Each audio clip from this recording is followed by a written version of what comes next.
Your first 3D modeling software will either have you designing custom parts in a week or still wrestling with the interface a month later. Here's what actually works in 2026. If you're designing functional parts like brackets or enclosures, Fusion 360's free tier gives you real parametric CAD that professionals actually use. The learning curve is real, but you're building skills that transfer to industry work. For artistic models and miniatures, Blender is completely free and has the best tutorial ecosystem in 3D. It's powerful enough that you won't outgrow it. Absolute beginners should start with Tinkercad.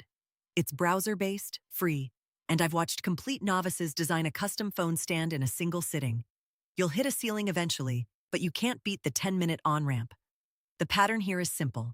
Match the software to what you're actually making. Mechanical parts need different tools than organic sculptures. Pick wrong and you'll blame yourself when it's really just the wrong tool for the job. Check the full guide at NozzleDown.com, link in the description.